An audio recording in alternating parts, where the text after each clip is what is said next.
This is Andi Purewal for Boxing Social in association with Betfred, and I'm delighted to be joined by Liam Beefy Smith here in Bolton. Liam, first and foremost, how are you doing? Good, mate, yourself? Good. I'm good. I can see, yeah. After sweating after the shower. you just obviously had a very tough workout there. You had a sparring session with Sam Eddington. How does it feel, though, first and foremost, to get back into the gym and just see the rest of the guys? Yeah, it's good. Obviously, it's good to be back around like familiar surroundings, you know, and familiar people. You know, we've been spaced out a bit since we've been back in Joe's, like at different time slots. But you know, it's good, and it's good. Like all the procedures are done properly. You know, Joe does the temperatures when we come in, and I'm not doing my temperature now, like sweating. But you know, like I said, good to be back sparring again. I've done 7 rounds with Sam one day last week.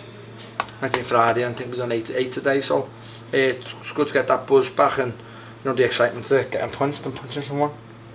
Now, obviously, just before we do continue, we'll just make a note that we are obviously trying to social distance about 2 metres, I'd say, just zoomed in on the camera. But obviously, to continue with the interview, being back in the gym, you mentioned, you know, Joe's obviously got the procedures in place where you have 2 or 3 in at a time. Yeah. How eager are you, and how much are you looking forward to the time when everybody can just have a session together the way it was before lockdown? Yeah, badly. I've been like that since, you know, a couple of weeks into lockdown. It was all like new to everyone, and it was like, wow, what's going on? It's mad, this, isn't it? And then it just got like boring, and between people's heads in being locked in, and you know, the same faces you can only see. You know, me and Mrs won't be too happy with that, but just like the same 4 walls, and you know, the garden. And it helped a little bit earlier on when the weather was good, but it hit home when the weather was shit, you know what I mean? And people are fed up with it now, and obviously I know there's a thing, you've got to be safe around it, and with whatever's going on, I don't know, I don't know, I'm not clued up on it, but I think there's more to it, there's something behind it. But I'm just looking forward to, hopefully we can get back to normal, you know, get boxing back on the road, get crowds back in. Even the football, you've seen the weekend of football, it's shite, isn't it?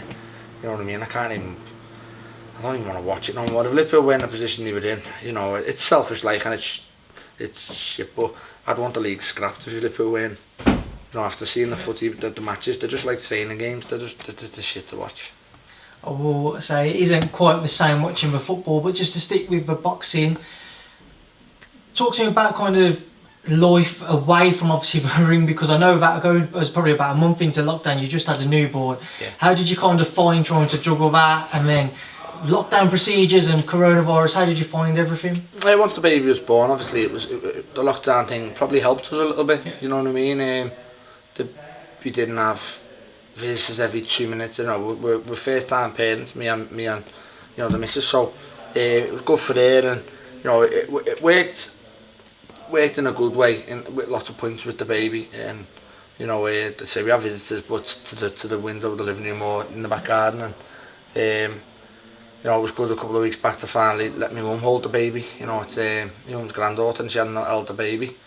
So it had its pluses, but like I say, I'm one of the ones who wants everything to just go back to normal, mate. It's killed me, the lockdown is in. I'm besides the baby, I'm proper, you know, active person. I'm playing golf, I'm playing 5-a-side footy, I'm in the gym. You know, I'm always here and there and everywhere, and for me to not do that now, it's been hard. Talked about obviously the boxing return. We've seen a few shows over in the US starting to come back. Have you seen any of it? If so, what's kind of been your thoughts behind closed doors, of course? Yeah, I think the boxing's a little bit better to watch behind closed doors. Like the boxing and the UFC, I've probably enjoyed more than I have the football. I don't think we've been blessed with a good game yet of footy, you know what I mean? Man City have won 5-0, but they play normal games like they're saying, you know, they are good to watch, but you know, like the Merseyside derby is 3-0. It's just like the UFC though, and the boxing have been quite okay, better than I thought they'd be without crowds. How do you think fighters are kind of coping with it, the initial early stages? Do you think we are going to see more shocks? Do you think people will be able to perform better without the pressures of a crowd, or do you think some fighters won't be able to get up for a fight without having that audience there to push them on? There'll be lots of situations like that. You'll get people who fight better without crowds, you'll get people who fight different, worse, not so much. A lot of people thrive on a crowd, you know, and you'll get people who might tell you, I don't know what some of them good fighters spar like in the gym.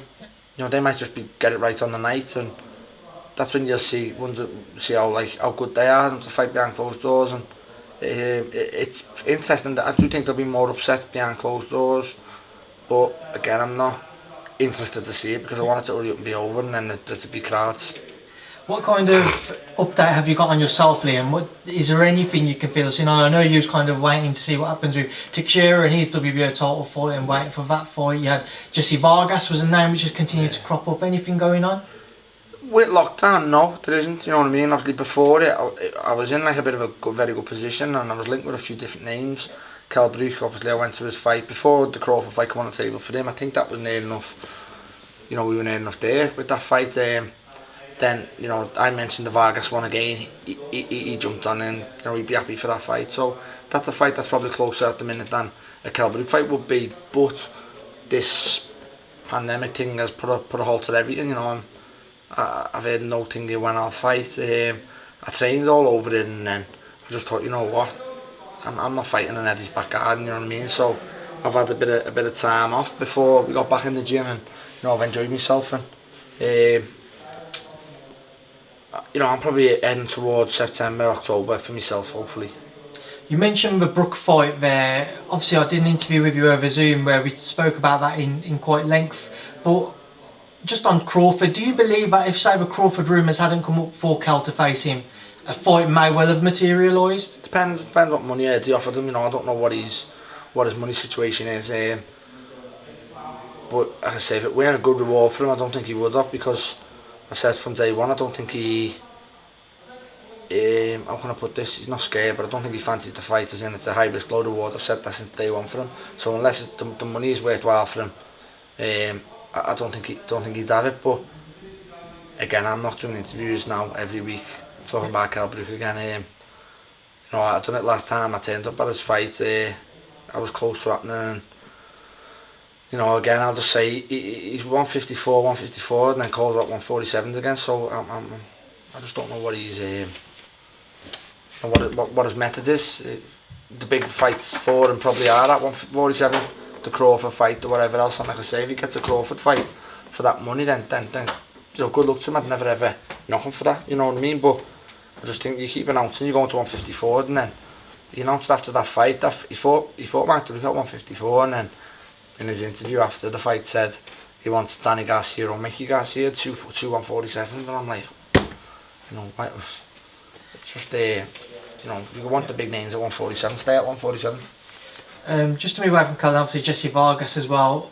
Is that kind of the name which you think is most likely for yourself, or should you wait to see what happens in the WBO? Yeah, probably. I just think it's again, I don't think Eddie's gonna. No, if there's no Brook fight, then I'm very close to the WBO title. I think I'll probably be the next mandatory challenger for the WBO title. You know, if I fought and beat Vargas in between, then I'd obviously stay mandatory. That might get put as a final eliminator. I know WBO rate Vargas well. He's a former, I think he's WBO welterweight champion, Vargas. So, you know, that's a good fight in the meantime, isn't it? While I'm waiting, if I'm waiting for a world title shot and I was announced to fight Jessie Vargas, that's not a gimme fight, as they say.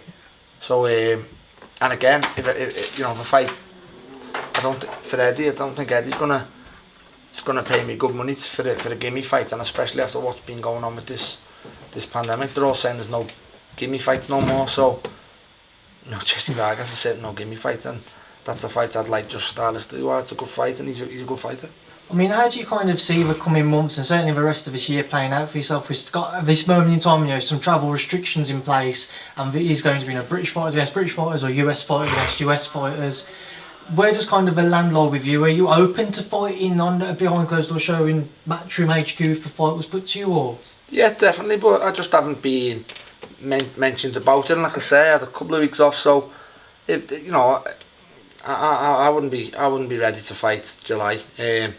That's what the situation's going to lie now, and we don't know with you've got to isolate and quarantine in a hotel there. It's going to be interesting to see how fighters make weight. You know, in that sense, if they're all in the same like van and hotel, what gym they'd be access to. But you know, as I say, I'm probably looking towards September myself. A man who you were sparring today, Sam Eggington, he's obviously getting close to the announcement of that Ted Cheeseman clash. Be a brilliant fight, many people looking forward to it. What are your thoughts on it, Liam? There's, it's a good fight. Obviously, people just think, it's got war written all over it. I think it should end up a war, but I don't think Cheeseman will turn up for a war. I think Cheeseman probably thinks he's the better boxer. But it's time to establish themselves. Really, I think Cheeseman will probably turn up and try and box the way he boxed Fitzgerald, but he's got to pick his mind up. You can't do that for 12. What he tried to do, and the minute Fitzgerald put it on him, it turned the fight into Fitzgerald's favour. So, I said that if I was Sam, I'd put it right on Cheeseman in 1 or 2 and round 1 and 2. And I don't mean like just put it on him from round 1. I just mean round 1, I'd just set a pace with him just to make Cheeseman think, wow, I'm in a fight again here. And Cheeseman is confident as much as he talks well, and he seems a confident kid. I don't care who you are, he's had 2 losses and 1 draw in his last 3 fights. So, if the first and second round's tough for him, he could start thinking, oh shit, if I lose again here, it's a little bit like I've lost 3 in my last 4. So it'll be interesting to see. Sam's on a bit of a high run of confidence now because of the Italy situation, and it'll be a good fight. I'm looking forward to it. Final thing, Liam, probably just over a week ago we had the announcement that Tyson Fury and Anthony Joshua had agreed a deal in principle for 2 fights in 2021. When you heard it, what was your thoughts on it? Made up to a sense, like, I obviously hope they fight in that, but it was it was just mad to see that they announced fights before Wilder and Pulev, you know what I mean. I think the fight definitely happens, but I think the fight doesn't happen for all 4 world titles. I mean, there are obviously many obstacles to overcome. You got not just for fights, but you got mandatories in Alexander Usyk, and then obviously Dillian White with WBC. Yeah. What are your thoughts on all that? I just think neither of them will step aside now. Yeah. Neither of them. I think obviously there's no secret. Usyk wants Joshua, and Dillian White's just shouting his mouth off now left, right, and centre for Fury, so he's not going to step aside either. So, I think there's too much money involved for Joshua and Fury not to happen. And to be honest with you, I think it's probably the same money with 4 world titles as it is for 1 world title. You know what I mean? I think as soon as they did, so I think the fight definitely happens. Bear in mind they both beat Purewal and Wilder, but I don't think it'll be for every title. You know what I mean? Final thing on it all, obviously the WBC have got a couple of franchise champions out there in Vasyl Lomachenko and Canelo. Yeah. There's been talks and rumours that Tyson Fury may well be elevated to that. Nothing obviously official yet from a WBC. Say if obviously Tyson was to be elevated, he had franchise title, he was to face AJ, and all the titles were on the line, would you class it as an undisputed title fight? Yeah, definitely. Obviously, if Fury doesn't get stayed to make him a franchise champion, that's not his fault. Then yeah, I think it depends. But if Joshua wins, would it go down? He's still only got 3 belts. Yeah, lose the franchise. Yeah, you can't. No, I mean you can't lose a franchise title if Joshua beats him. Yeah. Joshua's still got no WC title. You know what I mean? From that fight, so it's it's a little bit hard. It's a harsh thing, but it's just the way both. You've got to look at it the right way. You've got to, Dillian White. It'd be a nightmare for Dillian White because Dillian White will be upgraded to world champion then, and then I think it's a bit of a sore point with that because is Dillian White a world champion? But then you think Dillian White is more worthy of a world title shot than any heavyweight in the world. He's beat good fighters.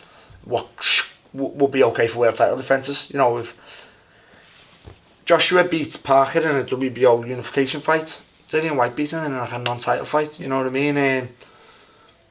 Oscar Rivas was a very, very good fighter, and that was a WBC silver title fight. Yeah. They're worthy of world title defences, and if anyone's due a world title shot, I think it's Dillian White. But if Fury's upgraded to franchise champion, even Dillian White, I don't think would want to be put as world champion in that way.